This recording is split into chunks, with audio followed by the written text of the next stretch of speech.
which probably most of you don't. My name is Joe, and I'm one of the pastors at Hope City Church, where Patsy would visit sometimes and attend, and also where Amanda comes. And so it's my honor to be here. To start the service, I would like to just go ahead and read the obituary. Patsy Alice Day Richards, 62, rang in the new year in heaven, shortly before midnight, surrounded by those she loved. Patsy was greeted by Jesus and a host of family and friends who had gone on before her. Nana, as she was affectionately known, loved so generously, always ready with a helping hand, a shoulder to cry on, and a big bear hug. She, just as her smile could light up her room, her laugh was contagious. You never saw her sad. She was the fastest talking Southerner you'd ever met. She was funny, quick-witted, kind, and classy. She was strong, gentle, a lover of snow, how appropriate, storms and nature. Family and faith were of her utmost importance. She lived her life to the fullest, sassy, and stubborn. She was born in Whitesburg, Kentucky, and moved to Louisville at the age of 15, where she became a resident in Shelbyville just 2 years ago. She was a secretary and a bookkeeper for the family business, the roofing and sheet metal, for over 25 years. She worked for the Louisville Metro Police Department for 16 years and 1 year as a school bus driver. And then she also worked at Toyota just shy of 5 years with a group that she referred to as her work family. She was preceded in death by Bertus and Viola Day, her brother Riley, Billy Joe, Ralph, H.L. Day, her sisters Barbara, Dorothy, Sarah Bell, her nephews Stephen, Scott, Ralphie Day Jr., Frankie, and a special son, Daniel Smith. A whole host of other friends and family greeted her there in heaven with Jesus. She is survived by her greatest accomplishments. That would be her daughters, Brandy, April, Amanda, her bonus daughter, Andrea, her grandchildren, Anthony, Isaiah, Lily, Taven, and Time. Also her ex-husband of 30 years, Mark Richards. Her brothers, Jimmy, David, Lonzo, sister Susan, and her close friend of almost 40 years, Betty Johnson. So as we gather in these moments to celebrate the life of Nana, we've come together to grieve, but also to give thanks for her life. And for the next brief moments of time, we will probably cry and laugh simultaneously. And that is a gift of those that are created in the image of God, that we can have these ranges of emotions. And so it is good that we get to do this together tonight. And here in a few moments, at Patsy's request, we want to give an opportunity for people to come up and to share those stories so we can have moments of joy and also moments to mourn.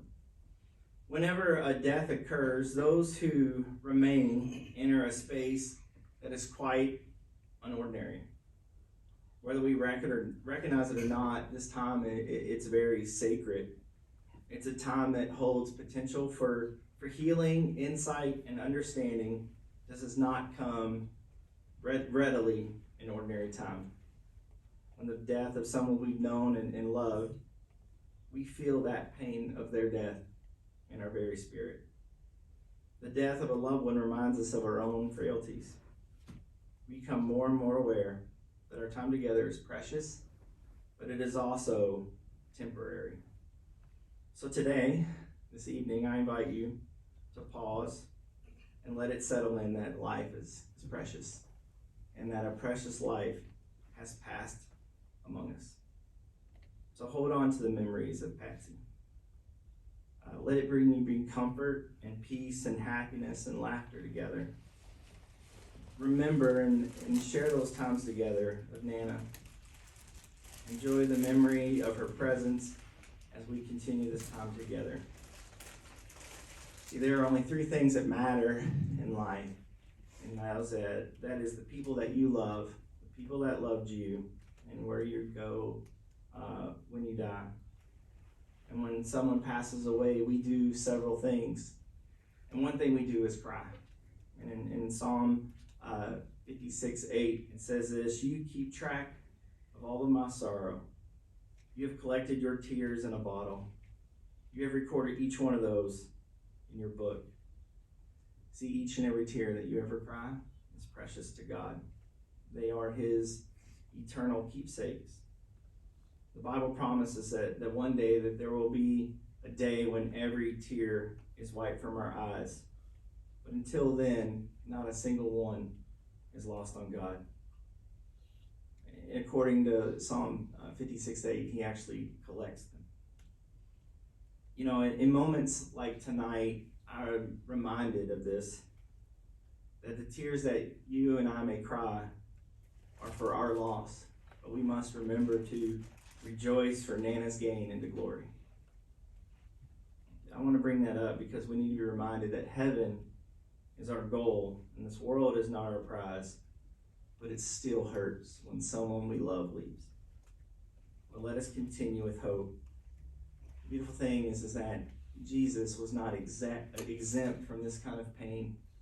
You know, in John 15, we hear the story of Lazarus and how one of Jesus' closest friends had died. And the shortest verse in the Bible, in John 15, it says that Jesus wept. So he knows what it feels like to cry. And in Psalm 34, it says this: "The Lord is close to the brokenhearted. He rescues those whose spirits are crushed." So let us take this opportunity to know that God is close. He's close to us in our brokenness. And that God has given us this gift of sadness to be able to feel him closer in these moments. And so tonight, we'll cry. But also, we'll remember. When you hug, and in a moment when we hear these stories of Nana, they're going to bring us incredible joy. We're going to laugh. We're going to remember. And this is a beautiful opportunity to remember the life of someone we loved. And in Proverbs 13:22, it says this: it says, "A good man leaves an inheritance to their grandchildren." See, I don't think this inheritance that they leave is just financial, but it's also that they led a meaningful life. And when someone like Patsy and Nana leaves a life like they do, they fill a whole book full of precious memories. The stories that she would share with you all. And so in the following days, as they turn into weeks and months and years, these memories won't go away. Pray that they only get stronger. Now, you won't be able to pick up the phone or visit and call her, but in moments you'll be able to laugh and cry, remembering random moments that you shared. So tonight we're going to cry, and we're also going to remember. But the last thing that we're going to do is we're going to reflect. There's something powerful in a moment at a memorial service at someone's death, that a loved one has the ability for us to reflect on our own lives like nothing else. And so since the beginning of the new year, since Patsy's passing, you've probably found yourself reflecting on the kind of husband, father, mother, wife, sister, brother that you want to be. You've probably thought about the kind of legacy that you want to leave for the people that show up to your memorial service. And so, as I close, I would like to say a prayer of thanksgiving blessing over us and Patsy. And also, at her request, at the end of the prayer, I would like to invite those that would feel comfortable, at Patsy's request, to come up and share these moments. And so let us pray. God of unfailing love, we thank you for your many blessings. We thank you even for tonight, for the gift of joys, of days, of health and strength, for the gift of abiding in your presence and your promise, in the days of pain and grief. We praise you for your grace.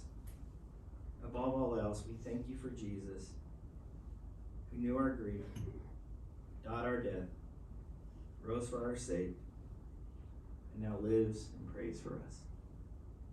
Amen. In this moment, we would like to go ahead and invite whoever feels comfortable to come up and share.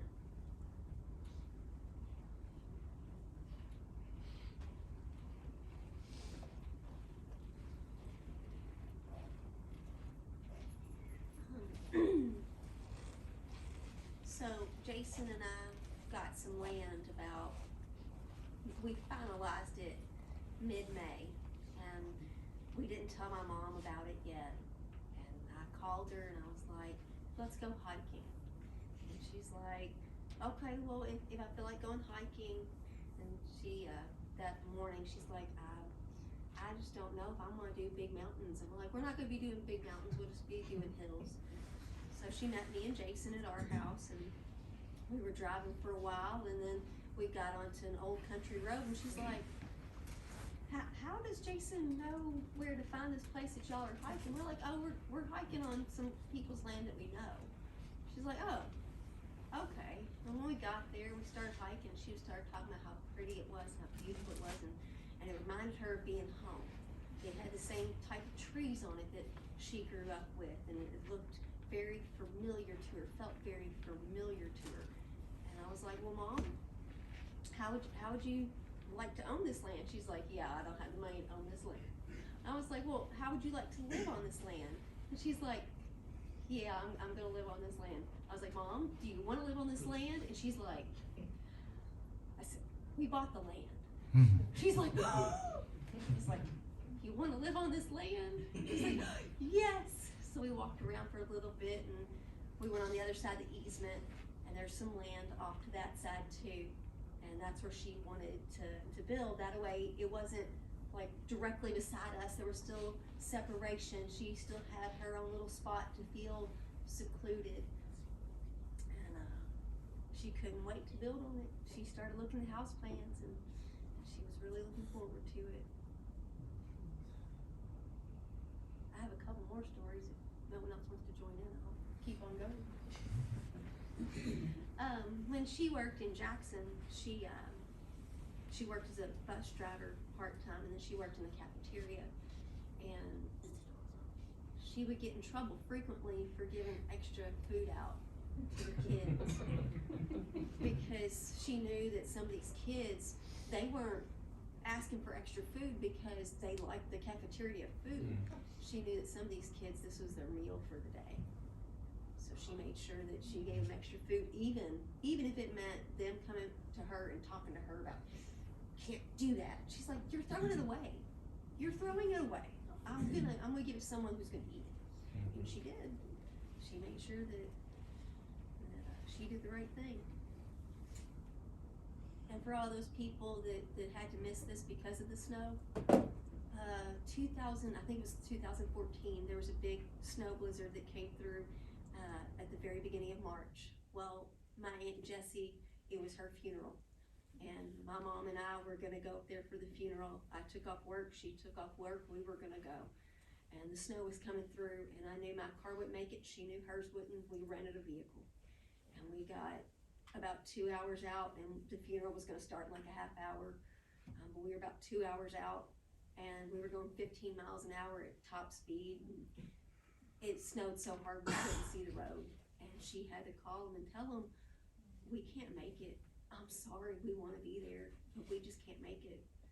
So I know that she'd understand that her family couldn't be here today because she could be there that day too.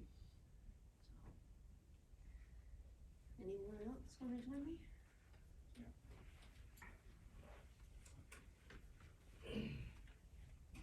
Thank you. Thank you so much. I'm gonna stand over here. Oh, I apologize, everybody. I hear you.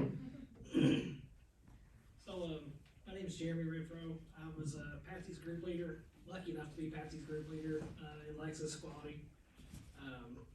And some of the team members, if you'll indulge me for a few minutes, got several stories that people couldn't wait to write down and share. So, one that seemed to be pretty popular. Actually, two different people wrote down the same story at two different times as I was reading through them. So, before I was her group leader, they had another group leader named James. Second break, we always do our communication meeting. So anything we have to go over with team members, we communicate that and such. Well, Patsy has a sense of humor like no other. So as James is going through all of his communication, everything just becomes old hat at the end of it to say, does anybody have any questions, anything you wanna bring up or anything? So Patsy, in typical Patsy form, just looks up and just out of the blue says, yeah, can you still buy 35mm film? Really, James may not even know what 35mm film is. His jaw kind of dropped a little bit, and the entire break room laughed, but that was her, just saying something off the cuff like that, just always making somebody smile. She was absolutely the life of the party everywhere she went. So that's the first story. Another story. Let's see here. Oh, actually, that's the same story. Oops. Got that one over here twice. Another story was, I don't have names on some of these. Some people didn't sign these, but apparently it says Patsy is a very caring person. So she cared about everybody, like, she called us her work family, one of my team members, she actually called her bonus daughter in there, Andrea. So she takes an active interest in everybody's personal lives. So this team member said over the summer I started dating a new girl, and Patsy wanted to make sure that she was going to be a good person for him. So she went through, and the next day he comes to work, and she goes, I know your girlfriend.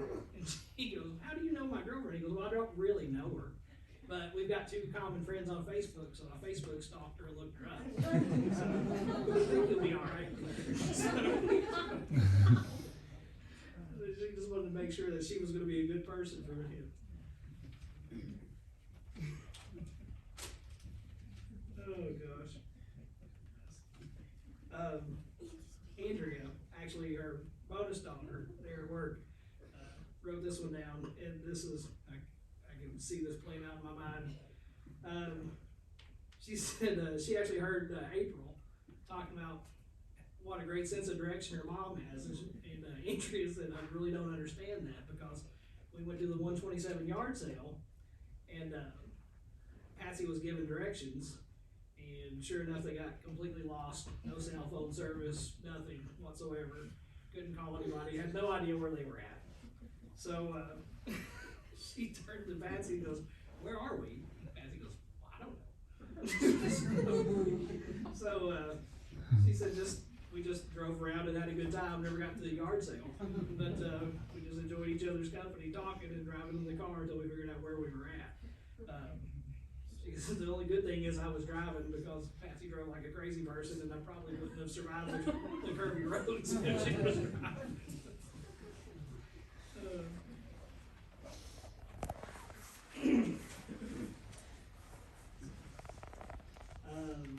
This story is actually by Brandon Dempsey. It says, a few years ago I bought a hedgehog that I regretted buying instantly. But Patsy took in the animal, because she loved animals, and she caught it, let's see, one of her daughters took the hedgehog. Who's got the hedgehog? Henry the hedgehog, yes. So Brandon says that thank God that she took the hedgehog that he didn't want. Gave it to April, and he goes, every so often, just out of the blue, I get a text message with a picture in it of Henry the hedgehog and all of his adventures.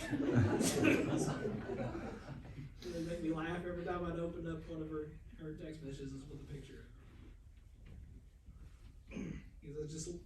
Because I always cherish little moments like that I got to have with Patsy. One of my newer team members that came in, and she was brand new to the group, brand new to the area, said the first time she ever met Patsy, she knew she was almost like an empath. She had such a big heart, and she could tell people's feelings and everything. So Amanda writes that she's one of the sweetest people she'd ever met. She goes, anytime I was having a bad day, she always knew it, and she always called her over.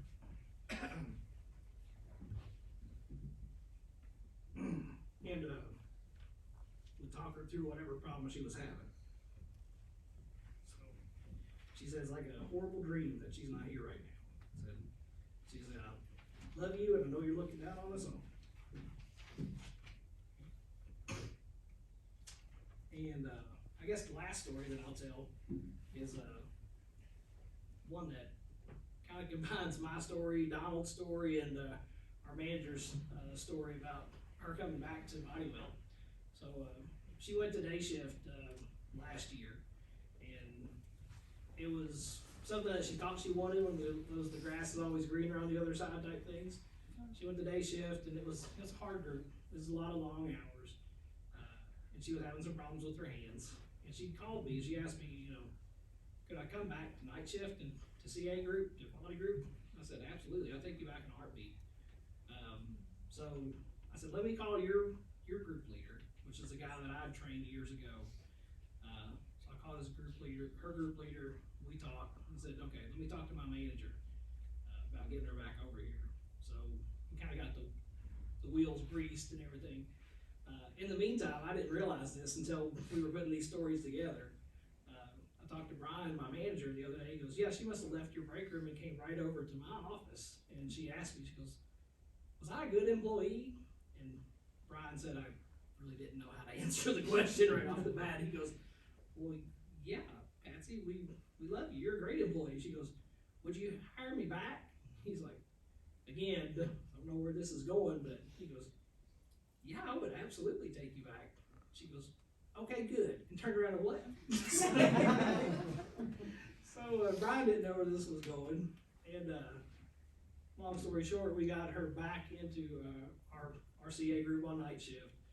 Got the transfer done probably a week. She wouldn't let me tell anybody that she was coming back. She wanted to be a surprise.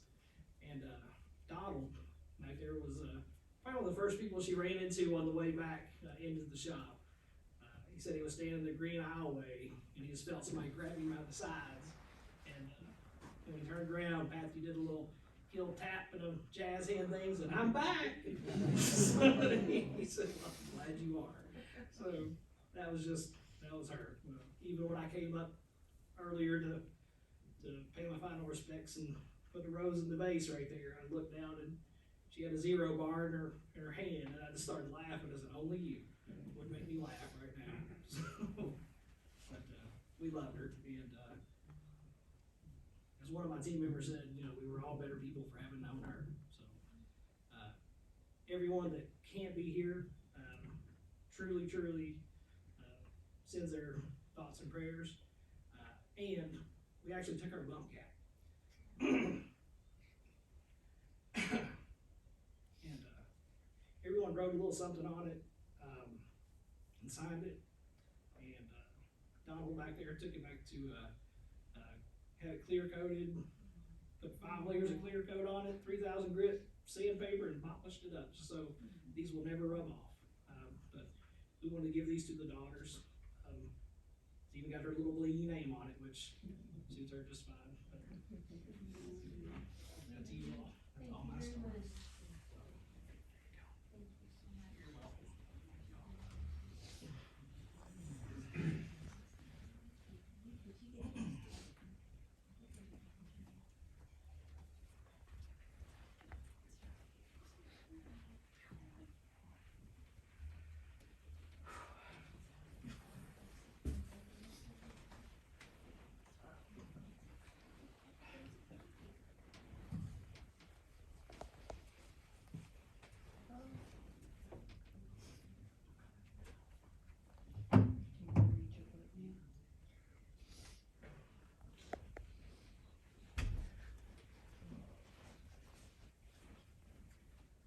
Everyone that doesn't know, this is Time Abby. This is Nanny's baby girl, and she wanted to read a story to her grandmother.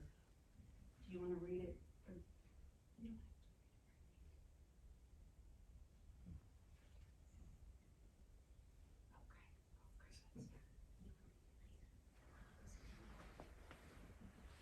I apologize. She's going to read after everybody leaves. She's a little shy.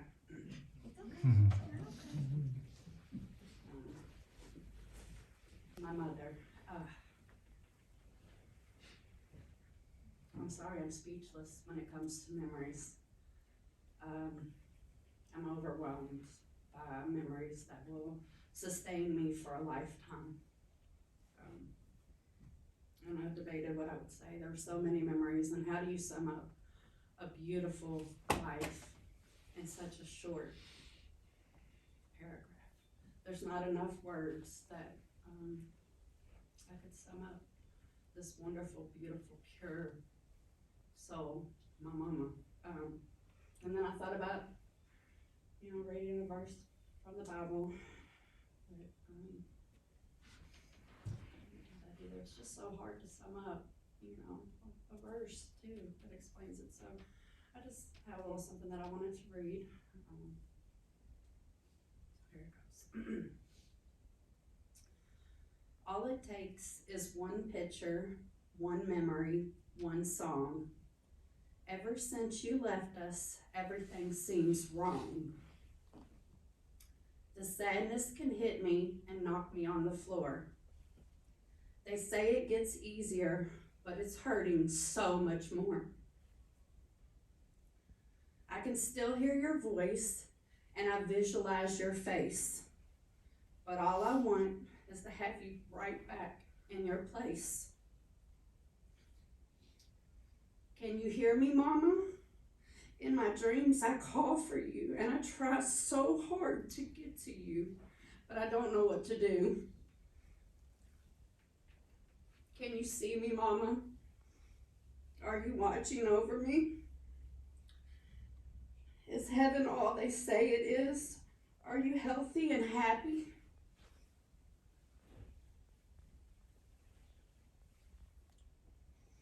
Your family is hurting. It's so hard since you've been gone. I'm crying so much now, but I was once so strong. Losing you has changed me, made me someone new.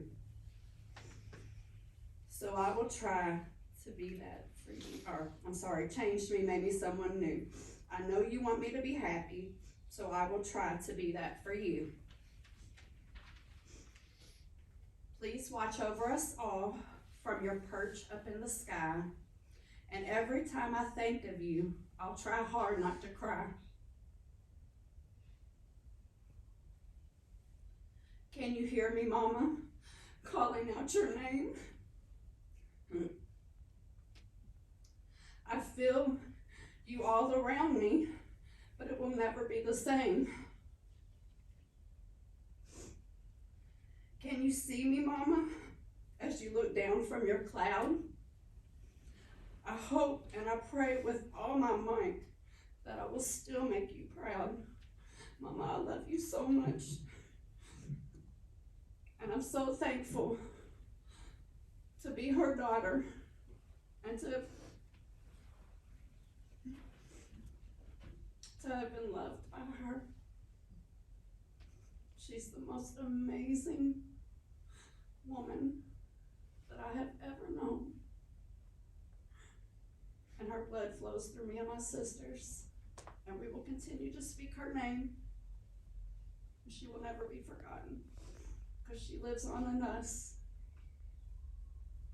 Everyone here that carries a memory of her carries my mama.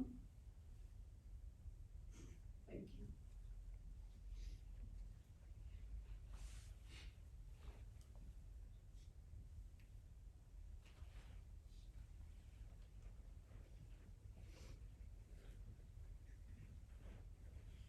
Is there anyone else who would like to say anything? Any of the grandkids? Anybody? Okay. You do? Okay. Nothing prepared, so just bear with me. I'm Teresa, for people that don't know me. I met the Richards when I was between 11 and 12, so it's been around a while. But being at that age, when I met Patsy and Mark, Patsy was probably the only mother of any of my friends that accepted me for who I was. She has been a very strong focal point in my life.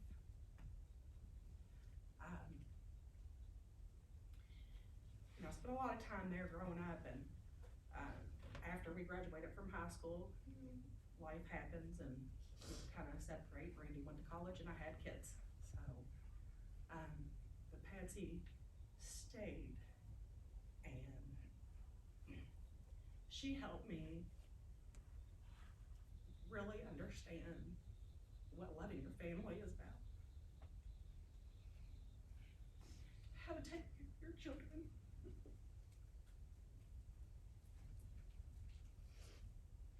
And just being the mother that is present every day of their life.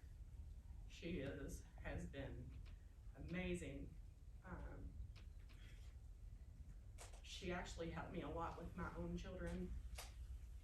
When I had my first son, I didn't have any money to pay for daycare or find somebody to watch them, and she called me one day and said, you know, I know you need help, so why don't you just bring Cody to the office and we'll just watch him while we work. And I'm like, really? You know, who does this? So we did that arrangement for a while, and I couldn't have been more thankful to her, because I don't know what I would have done. After I had my daughter, I got divorced shortly after, and one Christmas, Patsy and Mark brought gift supper for my kids. I never forgot that. She has had a huge heart ever since I've known her, and has always been very welcoming, and probably one of the best women I've ever met in my whole life. And I see how strong all of you are. She has raised amazing women, and I am so thankful that she was your mom.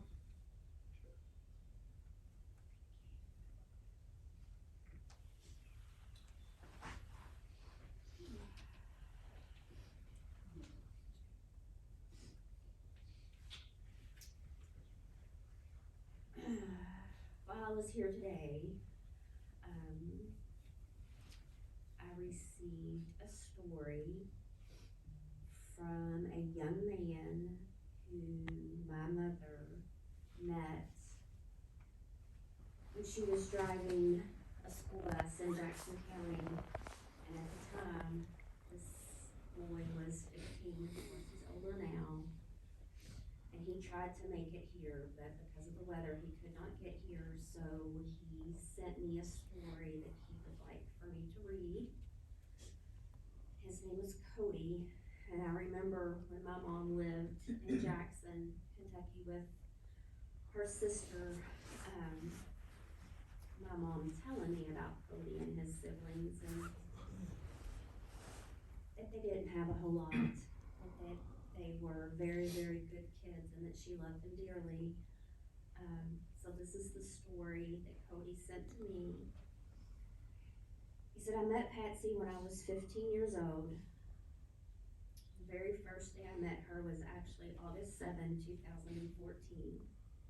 She became our new bus driver because ours had quit, and it was our first week of school. I remember all the kids on the bus were mean to her, which, you know, teenagers on the bus. I sat up front because I wanted to help her with all the stops. I didn't know then that I would make one of the best friends ever in my life. Because she was such a nice person, and all the kids, at the end of the week, she told me that the old bus driver was coming back, and I cried. I was so sad. I thought the people being mean to her had made her want to leave at first. She brought a bag of candy that day and gave everyone some as they left. When I got off the bus that evening, I was crying. I didn't want her to go. We lived up the holler, and she dropped us off on the way up. I was sitting on the couch at my house crying when I heard the bus pull back up. She had dropped the last kid off and stopped to see us again and gave my family the rest of the candy in the bag. I gave her a big hug, and she told me I would see her around the school, that she would be driving other buses. Every time I saw her in the line, I would jump on what bus she had and talk to her every chance I got to the other I always found comfort around her. She became like a member of the family to me and my siblings. After she moved to work at Toyota, she would make special trips down just to see me and my family. One time she took us out for Christmas. She and her sister took us to the Asian buffet and then to Walmart to get our Christmas presents. She always kept up with me and my other siblings on Facebook or whatever way she could. I wish I could have gotten to spend more time around her these past couple of years. She was truly the best friend anyone could ever ask for. My mom used to talk about Cody and his family quite a bit. She really loved those kids.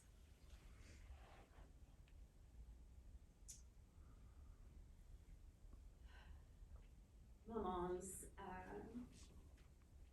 best friend Betty, for close to 40 years, lives in Borden, Indiana. And she tried to get here, but the roads up there aren't, they don't weather treat the roads, and she couldn't get here.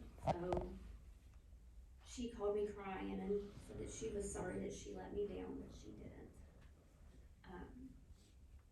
And she sent this. I can't put our friendship into words because we were so much more than friends. You opened your arms and heart and became my sister. We laughed together, we cried together, we got into trouble together, and then we laughed some more about the fun we had getting into trouble.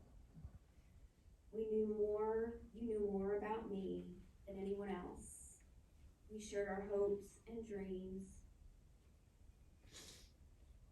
and we were young, and as we got older, our conversations turned into how we were going to aggravate people in the nursing home.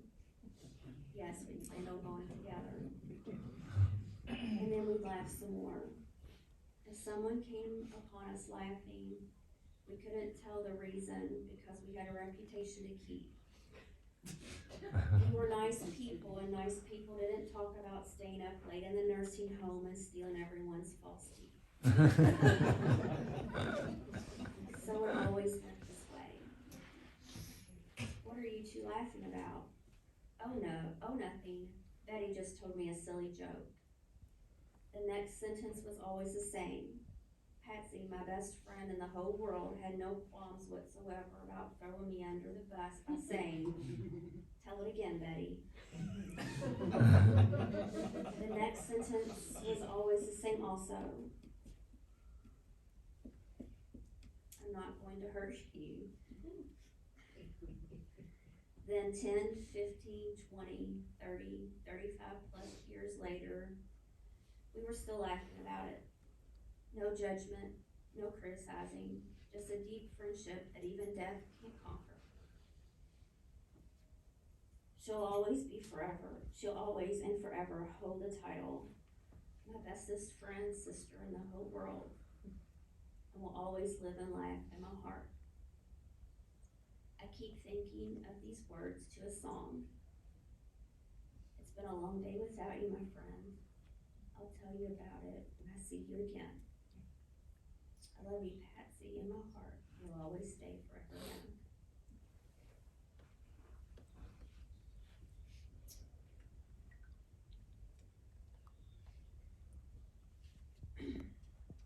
I have a poem that I would like to read. It's called The Train of Life. At birth, we boarded the train of life and met our parents. And we believed that they would travel by our side, always travel by our side.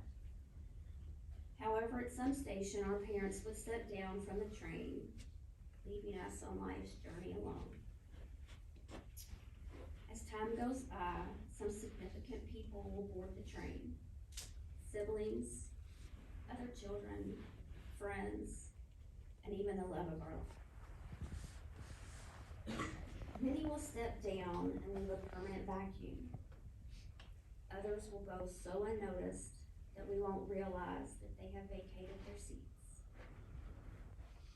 This train ride has been a mixture of joy, sorrow, fantasy, expectations, hellos, goodbyes, and farewells. A successful journey consists of having a good relationship with all the passengers,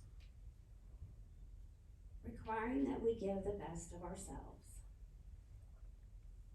The mystery that prevails is that we do not know at which station we ourselves will step down.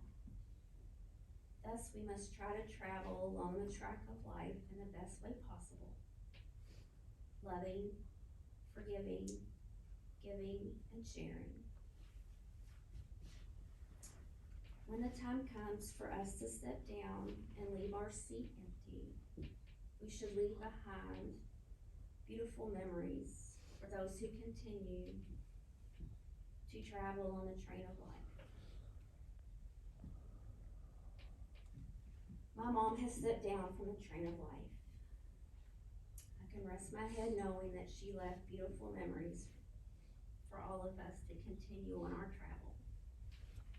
I've heard from many people over the past several days, some of whom I have never met, who have told me beautiful, funny, and inspiring stories of my mom. Those stories, along with those I have heard here today, leave me knowing that my mom's earthly journey on the train of life was the most beautiful and fulfilling life of all. I love you, Mama. My mom, several years ago, probably about 10 or so, prepared a home movie, so to speak, a disc, for us girls. And she had requested several times, the last time being at Thanksgiving this year, that we play this video at her funeral. So I believe the funeral home is gonna put it up now for us.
Sometimes I can touch upon the wonders that you see, and all the new colors and pictures you've designed.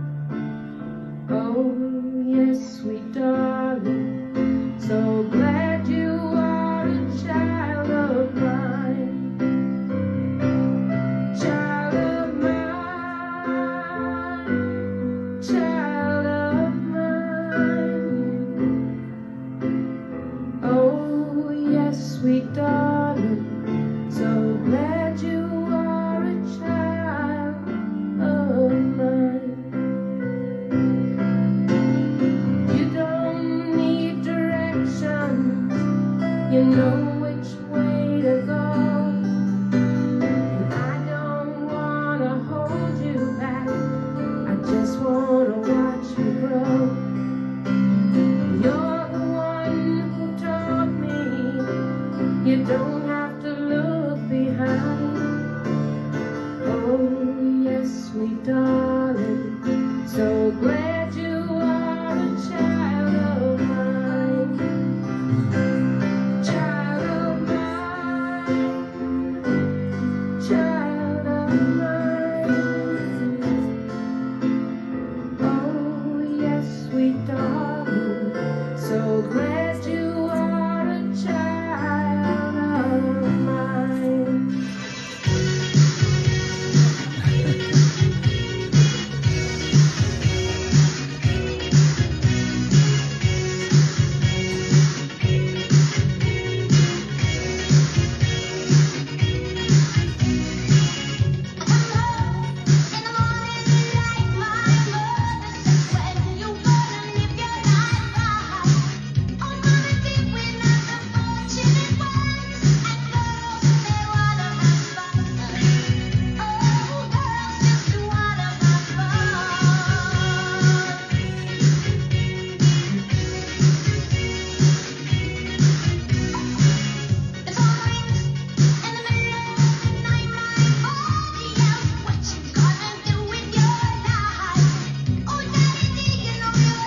red roses too. I see them bloom for me and you, and I think to myself, what a wonderful world.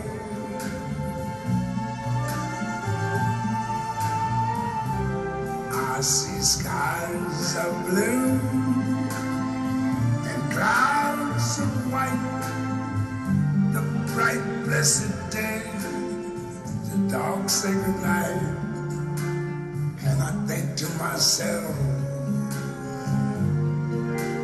what a wonderful world.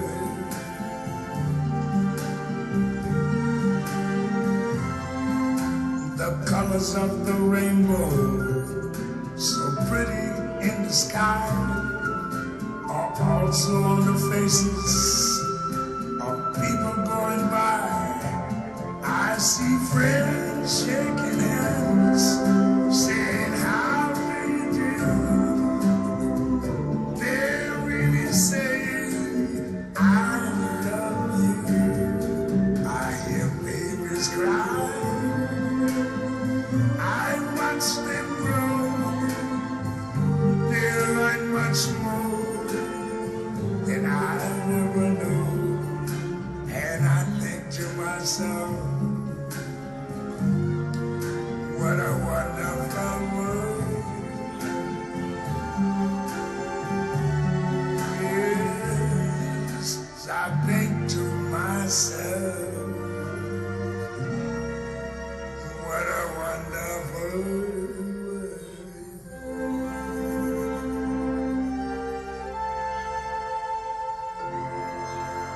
Ooh, yeah.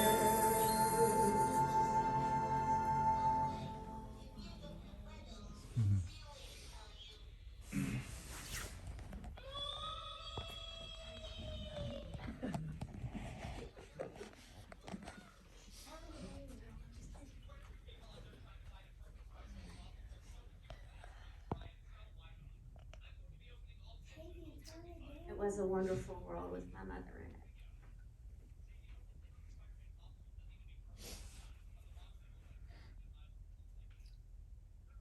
As brokenhearted as I am, I know she will stay with us always.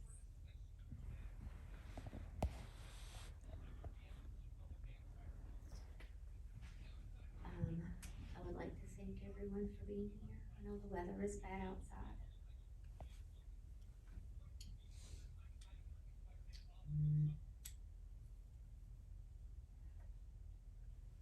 My mom had a lot of love to give and she gave it. And she received a lot of love in return.